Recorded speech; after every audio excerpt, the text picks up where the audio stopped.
வணக்கம். வாத்தியார் எம்ஜிஆர் என்ற நமது யூடியூப் சேனல் மூலமாக நான் உங்கள் வேல்முருகன்.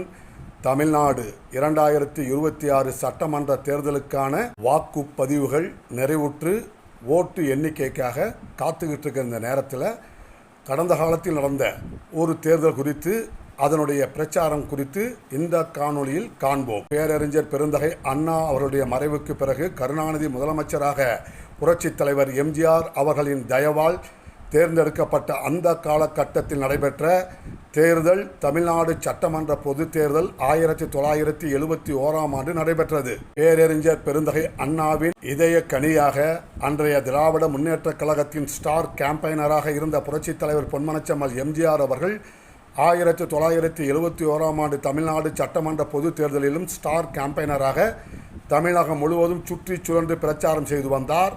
அப்பொழுது சிண்டிகேட் காங்கிரஸ் என்று அழைக்கப்பட்ட பழைய காங்கிரஸ் கட்சியினுடைய தலைவராக இருந்த பெருந்தலைவர் காமராஜர் அவர்களுடைய தரப்புக்கு ஆதரவாக நடிகர் திலகம் சிவாஜி கணேசனும் தமிழ்நாடு முழுவதும் சுற்றுப்பயணம் மேற்கொண்டார். அவருடன் நடிகை பத்மினி உள்ளிட்டோரும் பிரச்சாரம் மேற்கொண்டார்கள். புரட்சித் தலைவர் பொன்மனச்செம்மல் எம்ஜிஆர் அவர்கள் பேரறிஞர் அண்ணா அவர்கள் ஆட்சி காலத்தின் சாதனைகளை, பேரறிஞர் அண்ணாவினுடைய ஆட்சியின் நீட்சியாக நடைபெற்ற கருணாநிதி ஆட்சி காலத்தினுடைய ஆட்சியின் சிறப்பம்சங்களை எல்லாம் எடுத்துக்கூறி பிரச்சாரம் செய்து வந்தார். ஆனால் காங்கிரஸ் கட்சிக்கு ஆதரவாக பெருந்தலைவர் காமராஜருக்கு ஆதரவாக பிரச்சாரம் செய்து வந்த சிவாஜி கணேசன் அவர்கள் புரட்சித் தலைவர் எம்ஜிஆர் அவர்களை தனிப்பட்ட முறையில் விமர்சனம் செய்து வந்தார். தொடர்ந்து காங்கிரஸ் பொதுக்கூட்ட மேடைகளில் புரட்சித் தலைவர் எம்ஜிஆர் அவர்களை சிறுமைப்படுத்தும் விதமாக சிவாஜி கணேசன் பேசி வந்தார். புரட்சித் தலைவர் எம்ஜிஆர் அவர்களுடைய நடிப்பு தொழிலுக்கு சவால் விடுகின்ற வகையில் நடிகர் திலகம் சிவாஜி கணேசன் அவர்கள் புரட்சித் தலைவரை என்னோடு நடிப்பு போட்டிக்கு வர தயாரா, என்னோடு நடிப்பில் போட்டி போட்டு உங்களால் வெற்றி பெற முடியுமா என்று சவால் விடுத்தார். புரட்சித் தலைவர் பொறுத்து பார்த்தார்.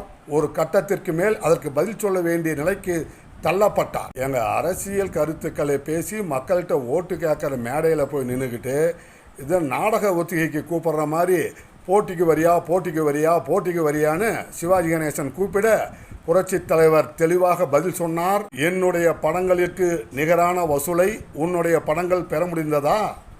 நான் வாங்குகின்ற சம்பளத்தை உன் கனவிலாவது நினைத்து பார்க்க முடியுமா? அதெல்லாம் இருக்கட்டும், நடிப்பு போட்டிக்கு தானே கூப்பிட்ட, எப்போ வச்சுக்கலாம் எங்கே வச்சுக்கலாம் என்று புரட்சித் தலைவர் பதிலுக்கு அறைகூவல் விடுக்க, புரட்சித் தலைவருடைய இந்த சவாலை நான் ஏற்றுக்கொள்கிறேன் என்று சொல்ல வேண்டிய சிவாஜி கணேசன் பம்பிட்டாருங்க, பதுங்கிட்டாருங்க. உடனடியாக காங்கிரஸ் கட்சியை சேர்ந்தவர்கள்லாம், ஏப்பா சிவாஜி, அரசியல் பேச சொன்னால் சினிமாவுக்கு சவால் விட்டுட்டு இருக்கிற என்று எடுத்துக்கூற சிவாஜி கணேசன் அத்தோடு அந்த பிரச்சனையை விட்டுவிட்டார். புரட்சித் தலைவர் பொன்மனச்செம்மல் எம்ஜிஆருடைய ஆரம்பகால திரைப்படங்களான என் தங்கை, நாம் போன்ற படங்களில் சிவாஜியை விட புரண்டு அழுத காட்சியெல்லாம் இருக்குதுங்க.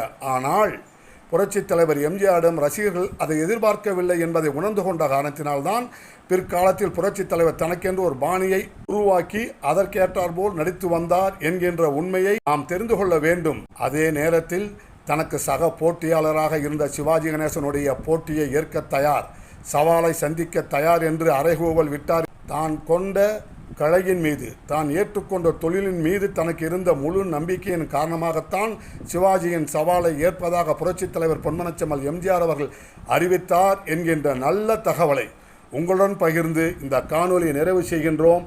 நன்றி, வணக்கம். வாழ்க தமிழ், வெல்க அனைத்திந்திய அண்ணா திராவிட முன்னேற்ற கழகம்.